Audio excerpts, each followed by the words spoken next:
So our goal tonight is to add Hibernate into our struts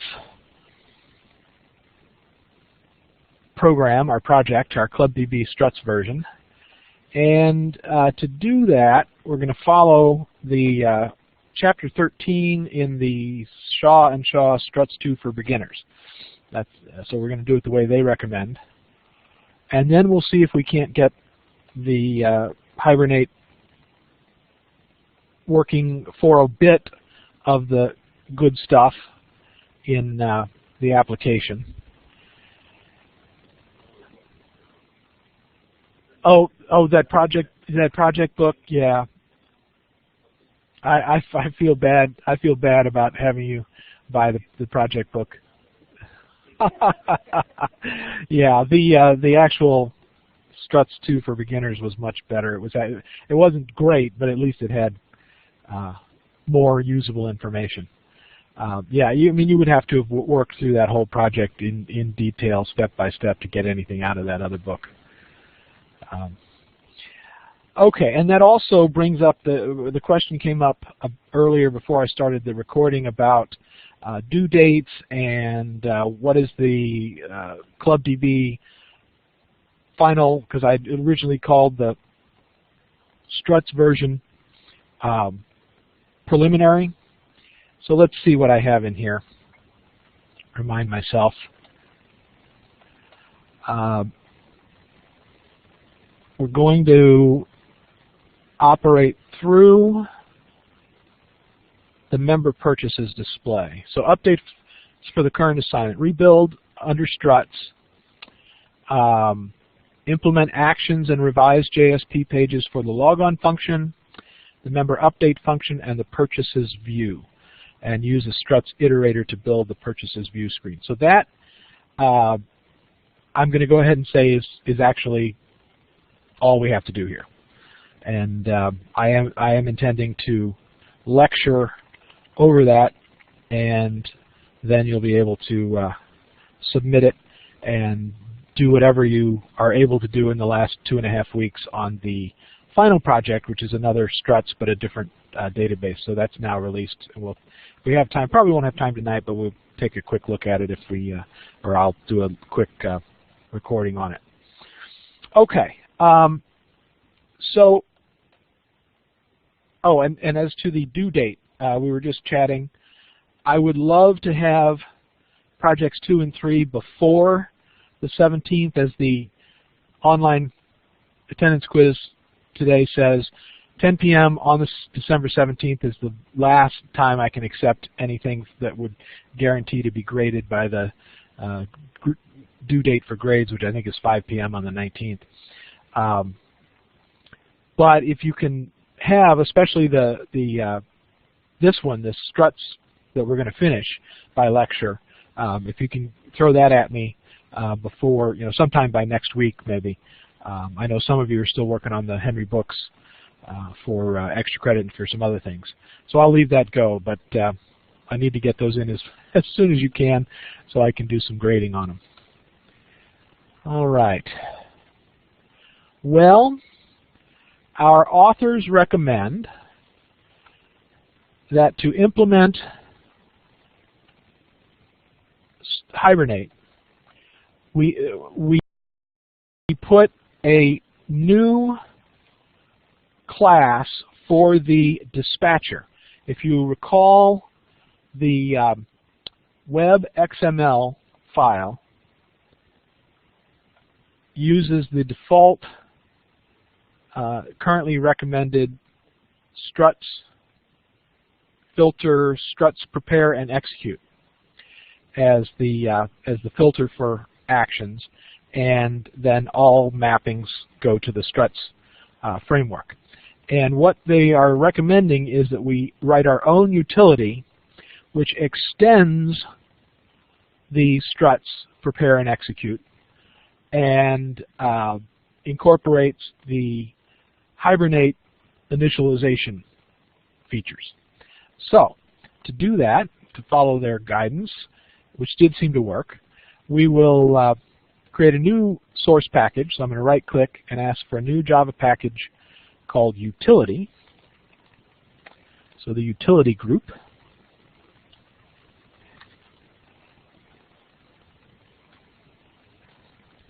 And into that group, we will add a struts2 dispatcher.java program. But actually first, let's see. I think we need to add the libraries for Hibernate. So let's do that. So in libraries, add library. Oh, what did I add? Not the model gen. JPA 2. I think it must be the 4.3.x JPA 2.1. Either one, 4.3 or this second one, but because Eclipse link indicated it was 2.1, did we add? Is that what we? Yeah, actually, let's see. I've got Henry Books JPA around here. Let me see what libraries. Oh, actually, it looks like just the 4.3 library. But well, there's persistence JPA 2.1. I think that's the library we'll go ahead and add. So oh, that was my struts. Okay, so libraries for the struts project will be Hibernate 4.3 JPA 2.1.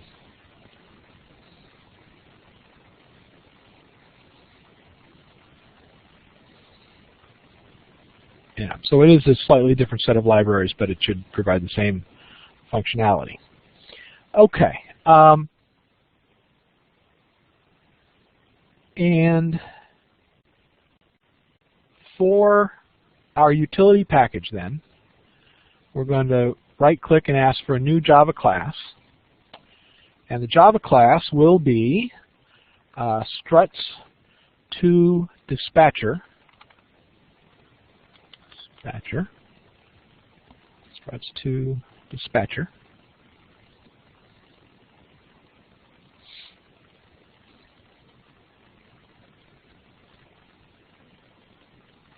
And it will extend,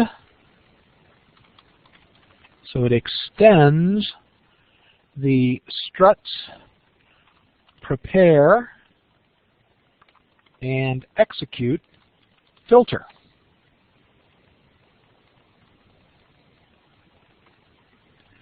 And that will ask us for an import, which should get us, there it is, the struts2 dispatcher ng filter struts prepare and execute filter. That is the filter indicated in the web XML file. So we'll get the import for that. And then we will have the method that needs to be overridden on the filter is the init. So we'll have a public void init. And it will have as an argument the filter config. We'll just use the lowercase first letter, filter config, and it will, whoops, yes, I did do an extra C, thank you. So filter config, and this method we will indicate throws a servlet exception. Okay, so we'll now import servlet filter config and servlet I misspelled it. I still didn't. I misspelled it twice. Exception. There we go. Servlet exception. There it is. Java servlet exception. Okay, and I think it just wants an override on our init method. And as we know from inheritance work in the past, if you need the superclass constructor to operate, you have to call it first thing, which we will do. We call the super init with filter config, which is the same as the constructor for the filter. And then, in a try-catch block, we will add the hibernate stuff. Oh, and we need to get the hibernate utility class in here. We're going to end up catching, this is a catch of a hibernate exception, E, by the way. And so we'll need an import for hibernate exception, and then we'll probably be unhappy that we can't really throw an hibernate exception yet. All right, so we're going to use the hibernate utility that we've already built for our JPA. So if you grab the, open the business package in the Henry books, grab that one, and we should be able to just do a copy and a direct paste into the utility group. We could put it anywhere, of course, but I'm going to go ahead, and I'm just going to do a straight copy, not a refactor copy, since there's really no connection yet. Henry books, JPA, business hibernate util in the business folder. Whole program. We're copying the class, the whole utility class. And let me, I'm putting it in the utility group. I don't think it needs any changes, but let's double check that. Oh, yep, it does need changes because it is no longer in the business package. It is in the utility package, so I guess I'm being inconsistent. So hibernate util now in the utility package, and its job is to build that session factory for us. But it won't be able to do that until we have a hibernate CFG file, which I did by copy. I don't know if, I'm assuming that there's a wizard around somewhere that would let us build that. But for now, I copied the whole program. I didn't, no portions of it, just the whole .java file. I did put it in utility, but that did require me to change the package designation inside the program.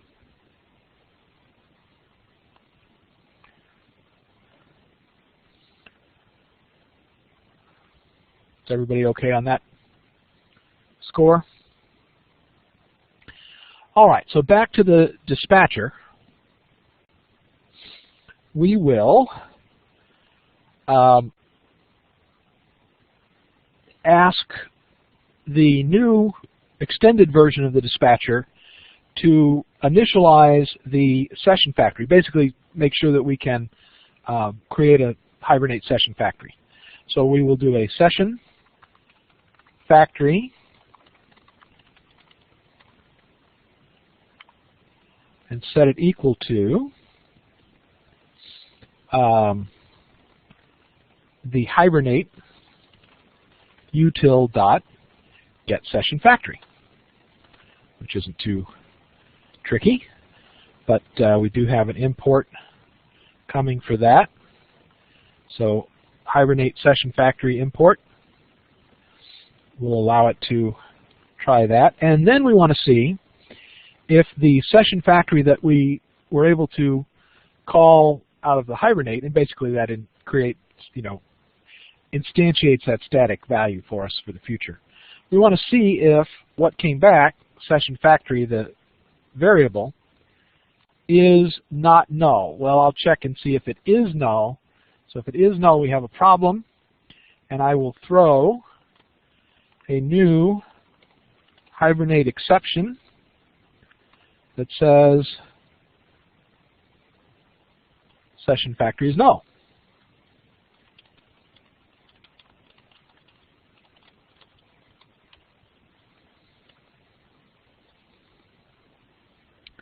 But if it is not, if we're in the else clause here, I'm going to do something which is almost useless, but I'm going to do a system out print line right to the console.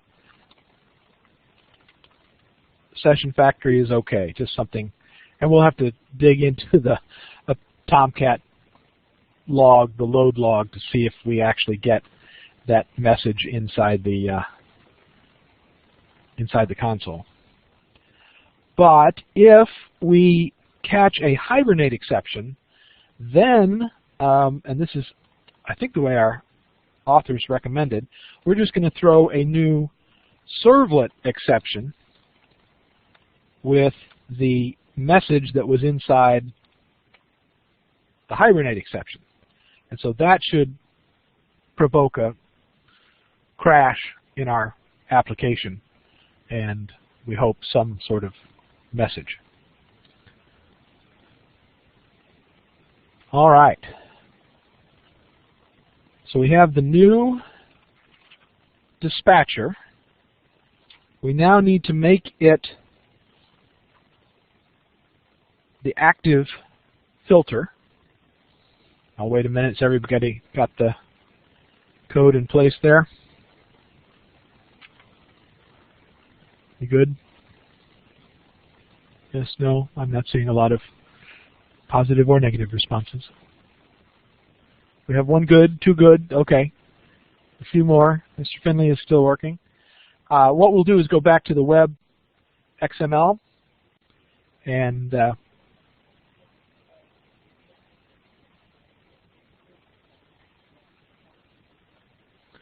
it's the framework class that runs. No, it doesn't have to be abstract. It's just, in fact, I don't know that there are any abstract methods in it.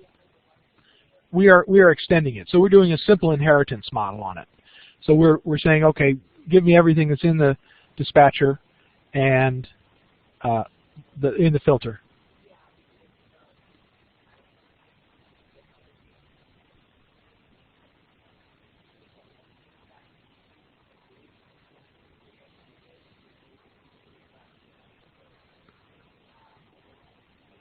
Well, the init method is an override. So that's essentially the constructor call for that class.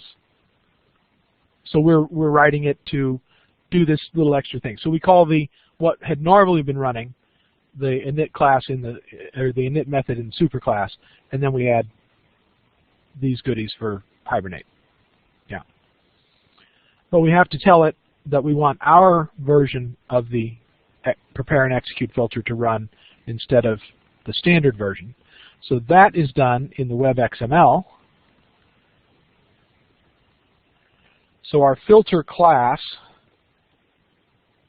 becomes, instead of this whole big thing, which we're going to remove,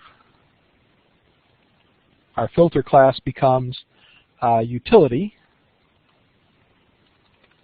dot struts to dispatcher.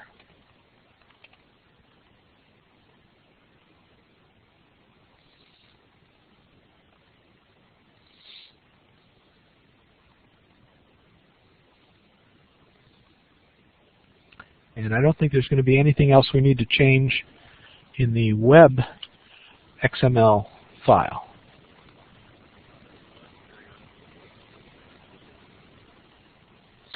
It's activating it's giving us a hibernate session factory and verifying that hibernate is active.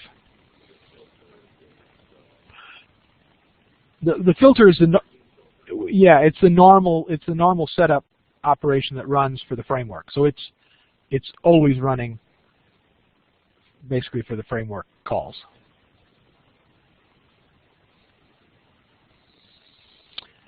Okay. Now we need to get our hibernate config file, and I don't think we have anything for it yet. No. Okay. So I don't recall if there was a quick way of doing this.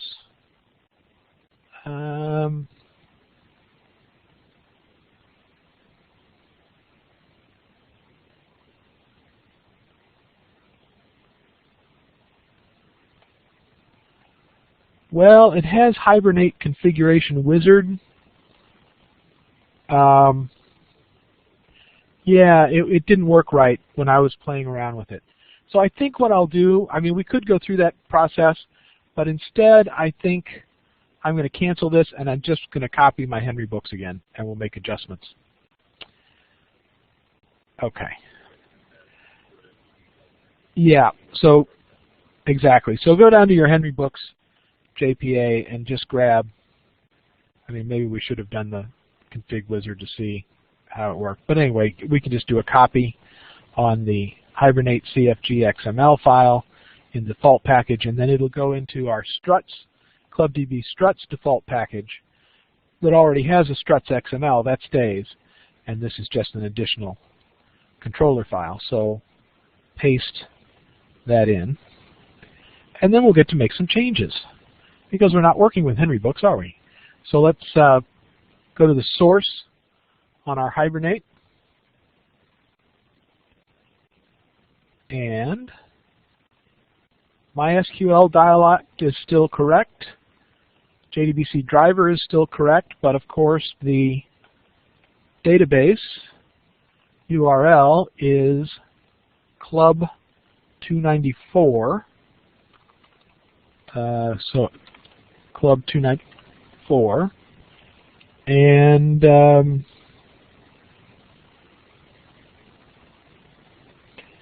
only thing I actually have, 0 date time behavior equal convert to null. Yeah, okay, that's correct.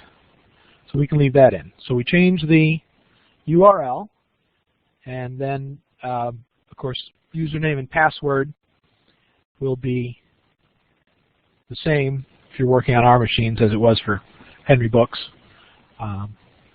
root and sesame or whatever you need to change it to for your. I mean, I guess since we copied, you should have it okay there too. Now we're going to have different annotated classes. The first class will be member. So business.member will be a mapped class. There's no store and inventory. We're also going to have a couple of more, but we need to have those before we can make it happen. So I'm just going to delete those other 2 mapping lines, and we'll come back and put those in as we finish the additional classes. Okay. So we're actually, I think, ready to just see if the project still loads and if, in fact, we get in our Tomcat log the little system out print line notice that it's working, or that it thinks it's got a session factory. So let's clean and build just to make sure.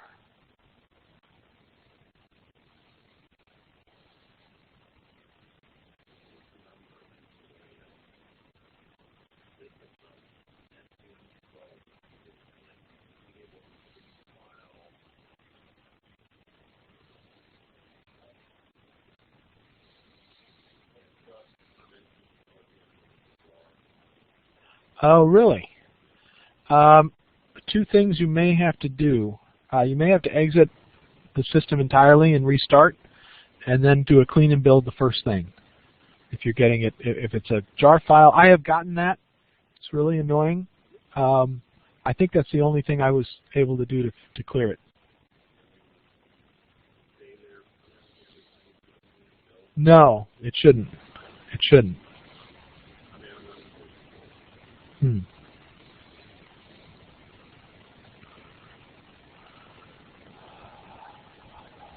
Okay. I just want to load the app and see what my logs say. So I'm going to run.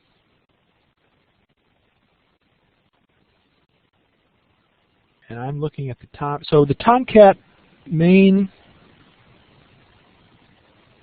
screen here, rather than the log screen, oops, should have it, darn, it went away.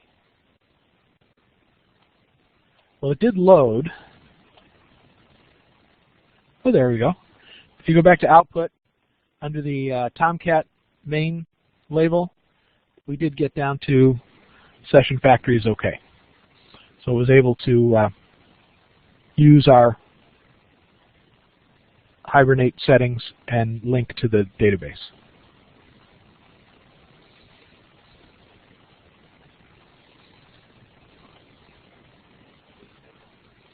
Under the output window, Apache Tomcat, not the log window, strangely enough, but the Apache Tomcat, which is the console. Yeah. So everybody got Session Factories okay? Yeah. Okay. We will close that down.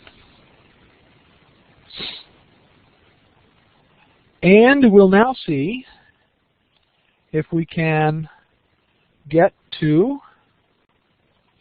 or actually add some Hibernate features into our first class, which will do the member authentication. So this should look familiar, although we haven't technically done the annotations for member in ClubDB for Hibernate, but it's basically the same. In fact, I'm tempted. No, we'll go through it again. So never hurts. Okay. So in member, this is now an entity, and the table that it maps is TBL members.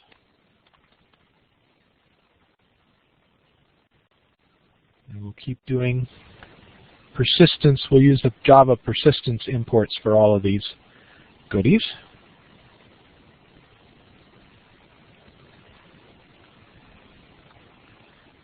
MemID is the ID and maps to column MemID.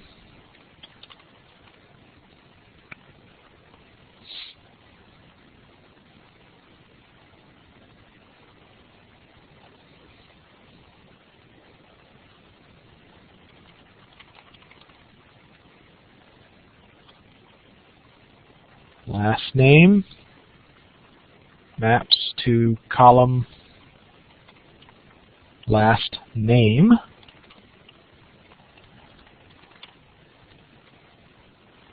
The next one will map to first name.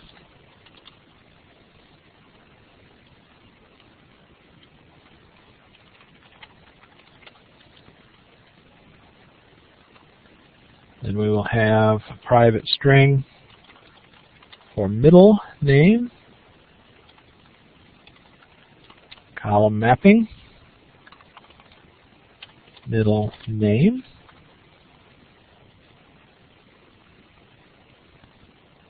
And we've got our date issue coming up again. First of all, status, column mapping for that is status. And then we will create memDate as a private date memDate, and that'll be a Java utility date, not a SQL date. And we need to put in our column mapping as memDT, and then the temporal annotation. So temporal type dot date.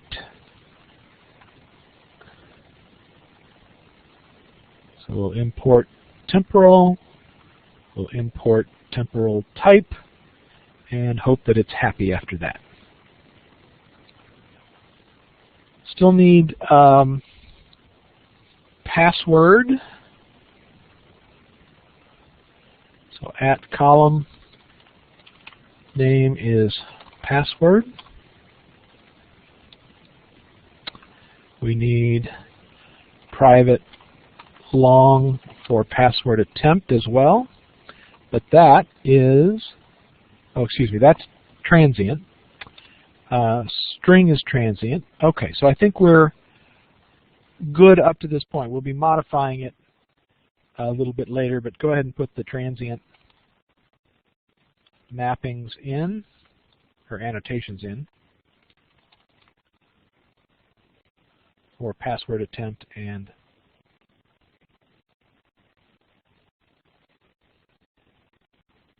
what did I just do?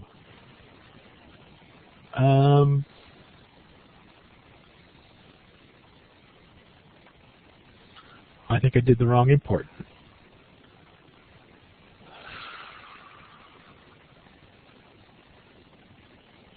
Java beans transient. That's interesting. Wrong import. Let's try again.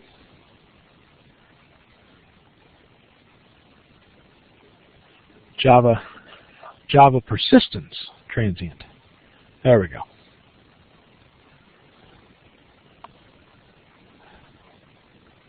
Yeah, for whatever reason I clicked on the wrong thing.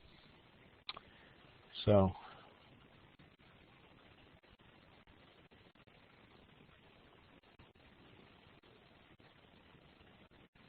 yeah. Down below, if you're still working, obviously memdate will now be null since it's not a string. We'll initialize it to null. And we'll need our modification for the memdate string version, a get on that. And our code, well, we'll go down to that when everybody's ready.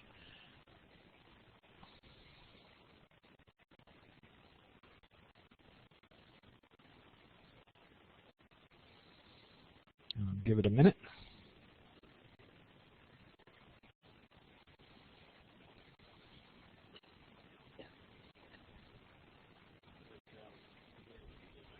Util date, not SQL, but the utility.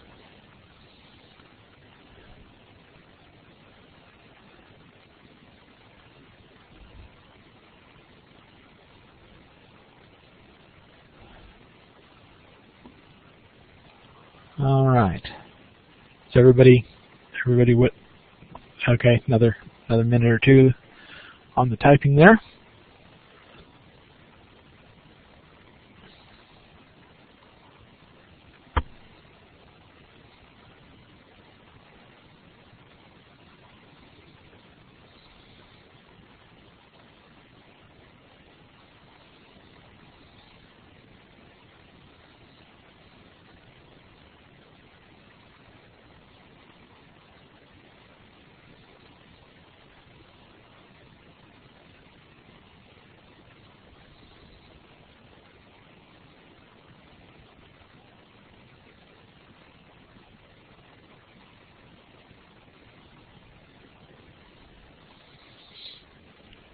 All right. Yes. So all the imports for the annotations are the persistence package items.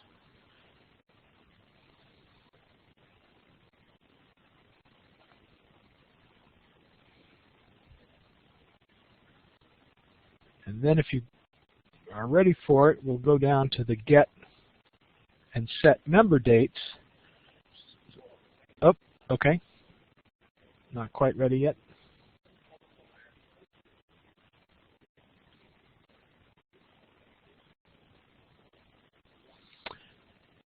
Oh, you're right. I think I ignored those. But if we want to completely map the table, oh, okay. I guess we should map those all the way up to ID.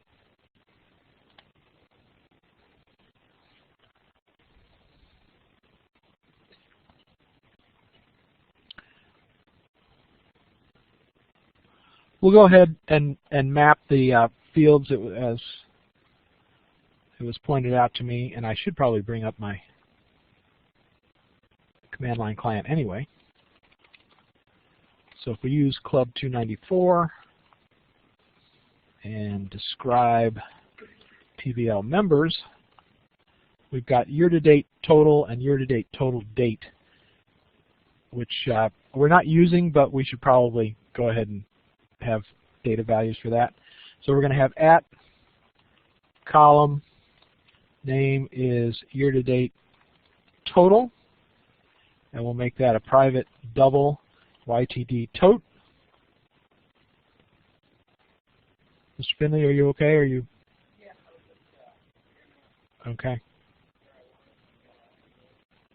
And then we're going to have a column for year-to-date total date, and that will be a private date, year-to-date total DT, but we also need the temporal, which we can just copy from above.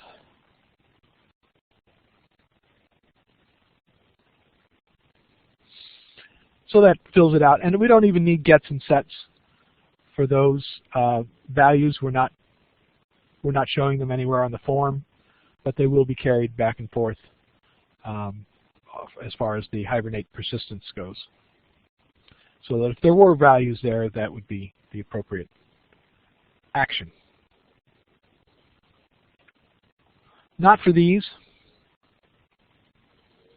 I mean, we can, but no, I think we can ignore them until the system says otherwise. I ignored them completely in my code, and it was working fine. But so it may blow up now that I've added them back, but we'll see. We do want to go ahead and fix the date stuff down below. So your public string get memdate should now be public date. Come on, system, don't do that to me. It keeps bringing up that monitor.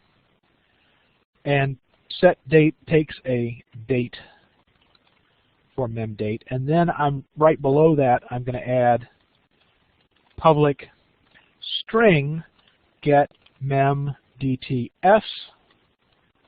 and this is where I will return our simple date format version. I think what we did before was return a new simple date format using mm-dd-yyyy, and we will do a format of this.memdate. I guess that doesn't quite fit all in one, and we do need an import for the simple date format. It happens to be in the text package.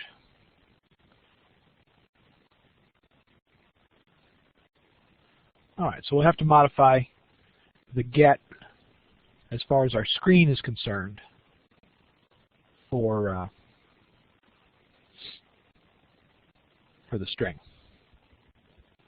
I think we'll have to modify the string so that, I mean the screen, the member screen, so that it pulls the right field.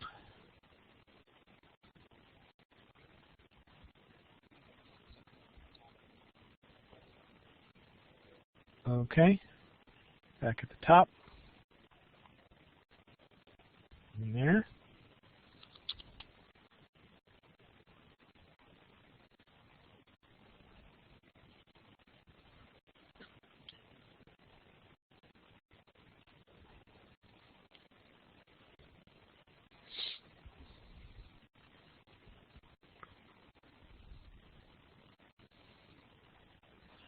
Now the sad thing, of course, is that all of that nice work we did to incorporate the reading of the database into our member class is now of no use to us.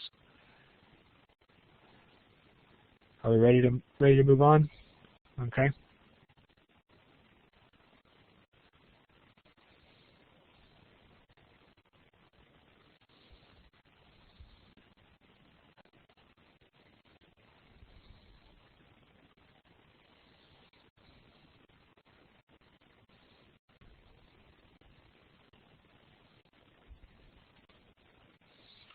All right, so down below on our is authenticated,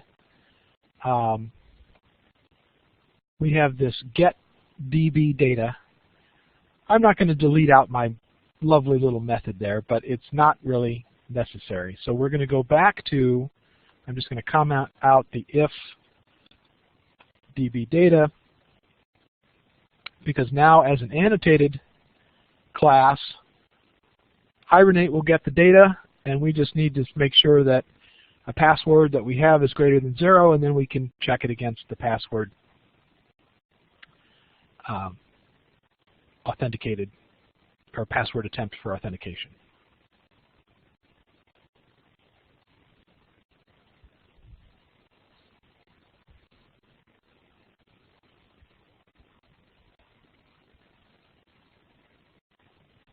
I'm going to leave it there.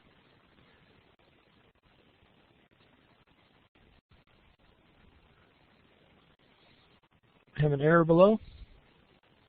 Oh, yeah.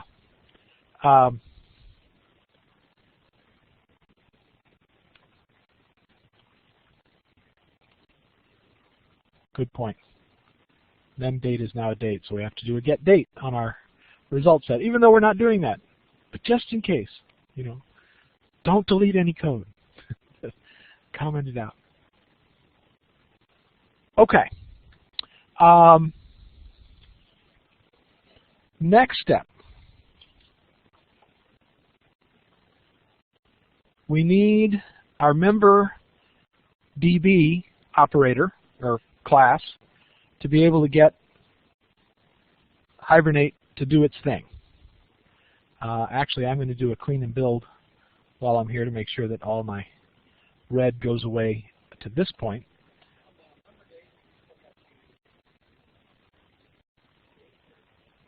Yeah, get date. Yeah, null. So in the right. So it's not a string, it's now a date, so we just set it to null. Oh, I'm getting the same thing. Unable to delete file.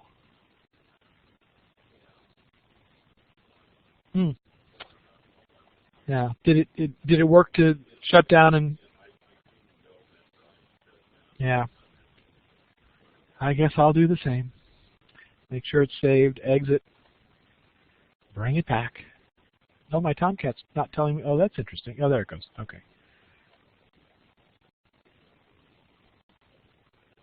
I think it's a, yeah, I think it's a NetBeans bug. Oh, it is? Yeah, you verified it, yeah.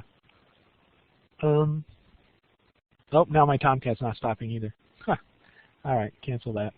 So I'll probably have another problem when I try and run and probably not be able to launch the Tomcat because it didn't stop properly.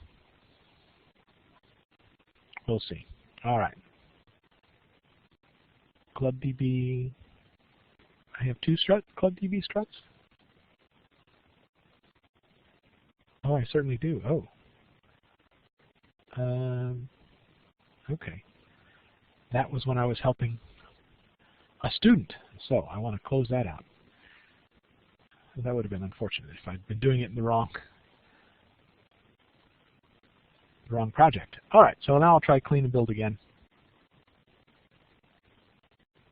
Still interesting.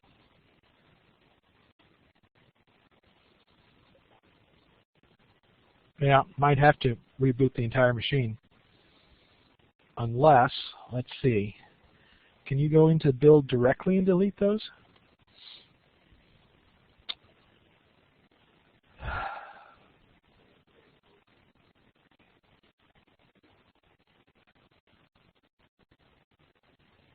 Which one is it? Struts 2 convention. Yep, file's open.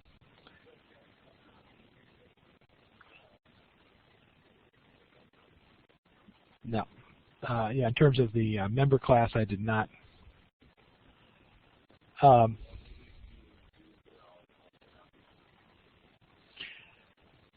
Yeah, let the Tomcat close. I suspect, though, with my Tomcat situation, I'm going to have to reboot. But let me go a little farther since we're actually coming up on our class time issue. So member DB, we have in the JPA. No, we don't. Didn't we do? I'm not looking. Let's see. I'm looking at the wrong app. Okay.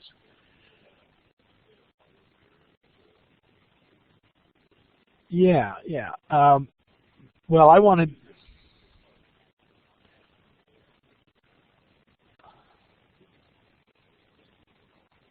Right. So we're using. So we used Eclipse previously, but we can actually make the code work a little bit. I'm going to go ahead and open my Eclipse ClubDB JPA project because I think there'll be something useful in that. Yeah, the ClubDB JPA version. All right. So if I look at my business, I do have a member DB. I just want to take a quick look at this.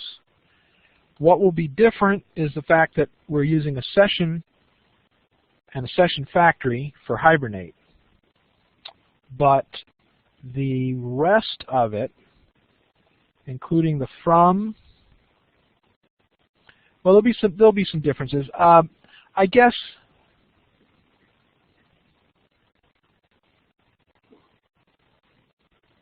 I won't copy it directly. I will rebuild it, but I'm going to use some of this code. Okay, so in business of our struts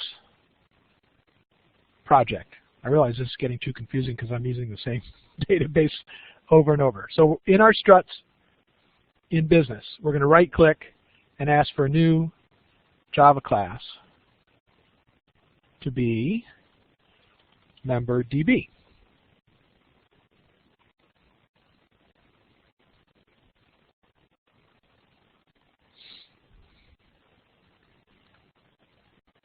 And then member DB will have a static method, public static member, returns a member object, get member, and takes memID.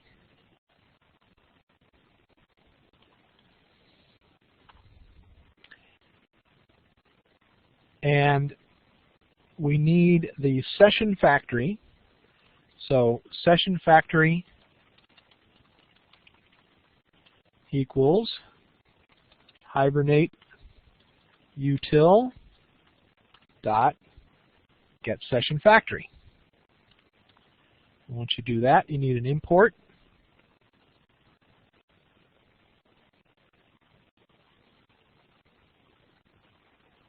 It actually did the import for utility.hibernate-util. It did that for me automatically. Then we'll have a session, and we'll have, that's an import.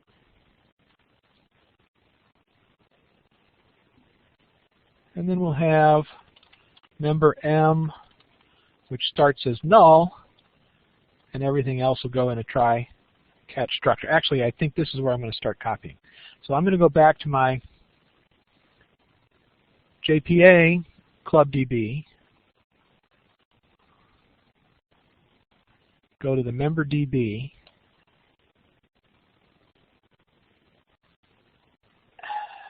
there's the equivalent.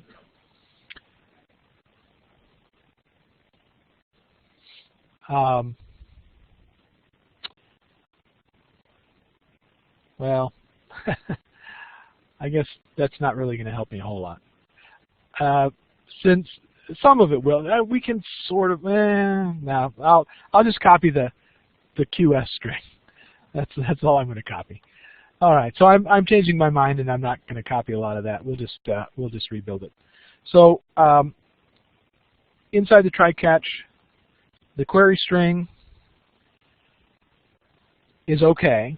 From member M, oh, I'm sorry, it's not, we don't select. Yeah. We can just say from member M, where m.memid is equal to a parameter. Then we'll create a session from the session factory. We'll do an open session.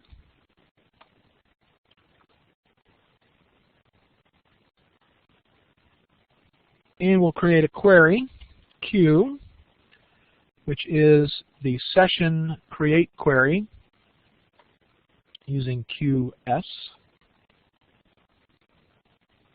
And query requires an import from persistence.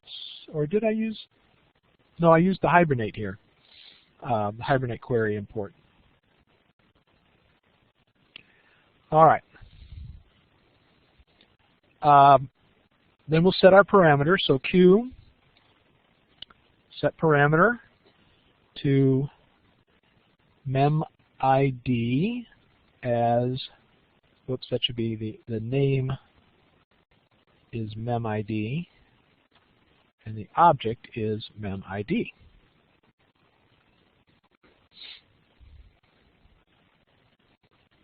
And we're ready to try and get our member. So M will be equal to the member cast of Q dot unique result. So we'll try and get a unique result. And then, if anything bad happens, if we catch a no result exception E, that means that we return null. And that's an import. But we also have a finally clause to close the session. And eventually we return M.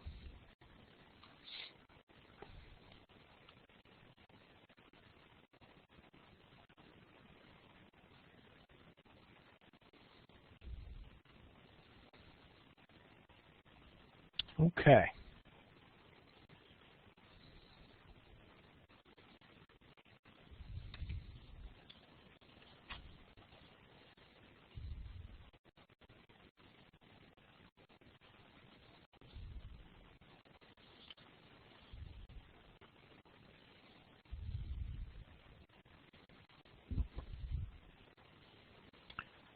Well, we're about ready to be somewhere, I think. Let's go to member screen, JSP, and see if there was anything that we needed to change there. So if we get as far as the member screen, we have a struts form with properties that will call for memID, last name, first name, middle name, member status, memdate. Now we have to be careful here because the value that we want to display in member date is the memdate S. But the field maps to member.memdate in our class. So we're going to use what's on the session and display it in proper format with memdate S, but keep it tied to the memdate field in the object class. We have password, and that should do the job. Okay. Yeah, the value call to fill the member date display field is the call to the memdate S method that we added.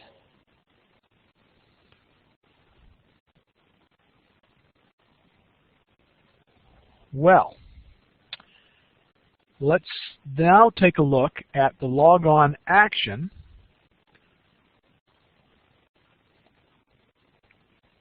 Make sure everything looks good there. Logon action still is going to check the fields the way we have been. It's going to build a new member. Oh, no, of course, we need to use Hibernate to do our call here. So, member update will now, logon. Logon. I don't think I printed it out. I'm going to pause for a minute. Yep. No, not yet.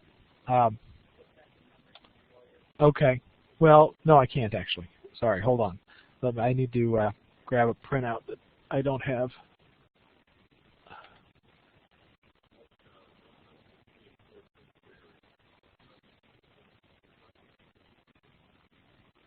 I did Hibernate. Yeah, on the query import.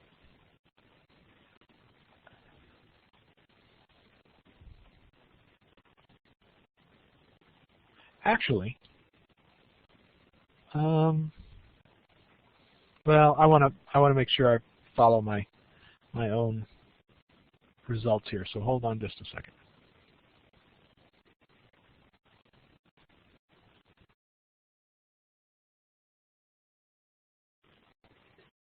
All right, so we're back to the logon action. And the logon action will now create a member from the Hibernate call. Sorry, my headset is about to come off here. I don't know what's going on with it. There's probably a lot of crackling on the recording. So we do not need this code here. Member is a new member, set password attempt, and so forth. Well, we'll need to set the password attempt. I'm going to comment out that part.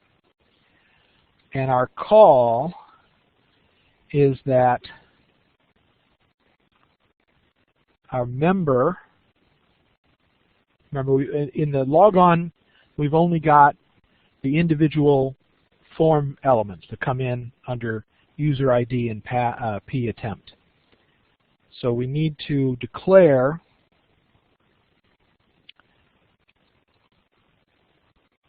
our member object. But did I do this? Do we have a? We don't have a member object yet, do we? Oh, I did. I did create a private member. Okay, so I declared it as a global. That's fine. So member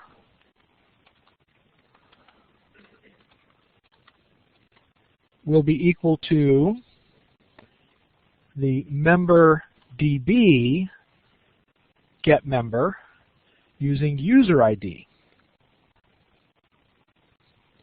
And then we need to examine whether it's null or not. So if member is not null,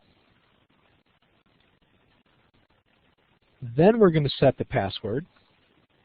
And then we're going to look to see if we're authenticated.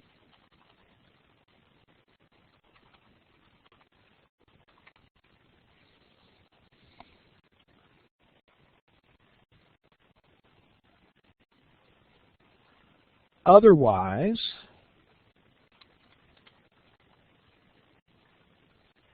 our message will be,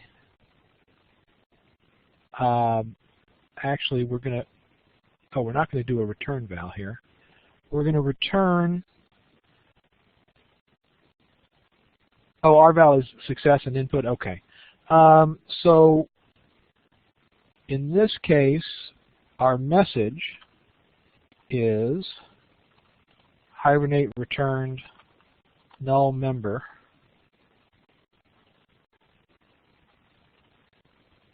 I don't really need those. Okay. Then the last thing we're going to do, oh, and that would also indicate that the rval needs to be input.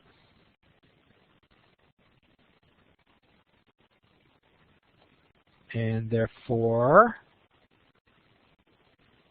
last thing we'll do is we'll put the message, whatever it was, on the session.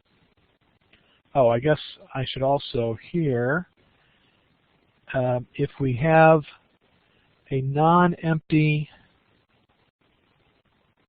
message in member, I'll transfer that to MSG.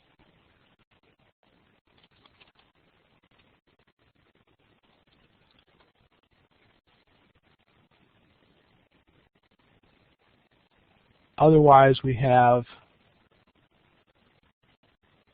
member on the session, and if you want, you can set a member authenticated message. It's not really necessary because we're going to a different place in that case. All right, so let's look through. We'll have just one moment to test this. So we call the Hibernate-based member DB sending it the user ID that came in. If it came back with something, we put the password attempt in, and that'll tell us now whether we are authenticated. If we are authenticated, we put the member on the session, and we're going to have a success result. If we didn't authenticate, then we put that message into the display, and we have a return to the input area. And if we didn't return a member at all, that's also an error that sends us back to input. Last thing is message onto the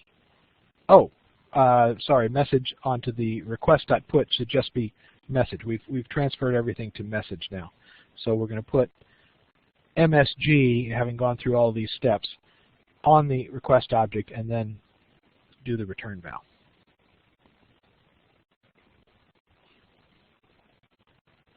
Let's do one more check before we try to test, and that is check our struts XML file, make sure that we're sending ourselves to the proper spot with all these success or input issues. So success goes to member screen, input goes back to logon JSP. So that was fine on our club logon. So there's our don't have widget error. Yeah, not really.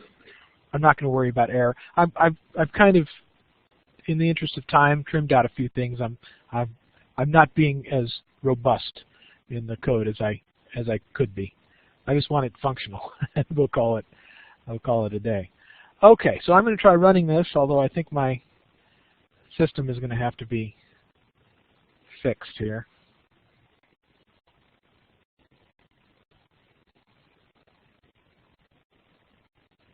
Well, no. Tomcat started and it was okay. All right, so A043. Whoops, let's see. If I do a select star from TBL members,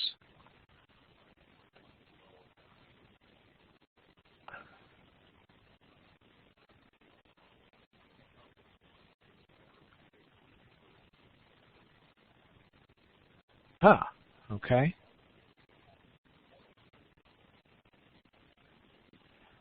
Null value is assigned to a property of primitive type setter.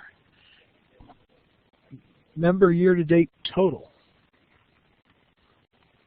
Yeah, so I guess it wants us to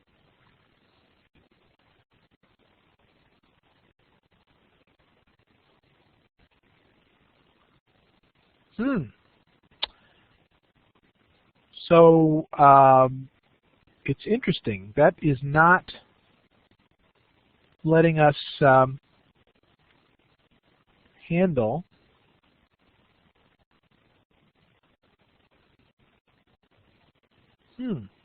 I didn't run into this problem because I didn't bother with them. I tell you what, let's just for real quickly, I'll look into that issue, but I'm going to go back to member.java and I'm going to comment out the annotations that I had for those two fields. So I'm going to change my mind, and the year-to-date, it is not right. Our problem is that it's actually null in the database. So yeah, well, we're telling it to double. And so the reflection call is failing, interestingly enough, which I wouldn't actually have expected, but that's our issue. So if we just comment out year-to-date total and year-to-date total date, we might have to put annotations on get and sets in those, but we'll see. Let's run it one more time. I want to see if I can get a page up showing my data. There we go. Okay, so we got as far as seeing all the data, and we're out of time. So we've got, I've got actually quite a bit more to go through, so I'll have to do that in a recording. I know this is fraught with peril. My saying I'm going to do my credibility is shot on the extra recording, but I really do need to have time to work on the next project. So my expectation is I won't be able to do it tonight, but I should be able to do it tomorrow night after my evening class. So I will have one more lecture to get us all the way through to the display of the purchase records for a member. And you know what? I think there's one thing I didn't do in my notes, and that was have the starting date. So I guess there will be an extra credit item on this if you want to do it, but we'll explain that when we get to the end of the next lecture. Next week will be a work session only. My goal is that next week is work session only for the final project or anything else that you're working on. So the 7th would be a work session. Now, I do not have a final on the 14th. So that is another time that I will be available. But there will be some other times during finals week that I will make myself available as well, and I'll post those on Blackboard. So we will have class time in the next 2 weeks, which should be just work session time. Assuming, and this is a big assumption, that I get the final lecture out on this application.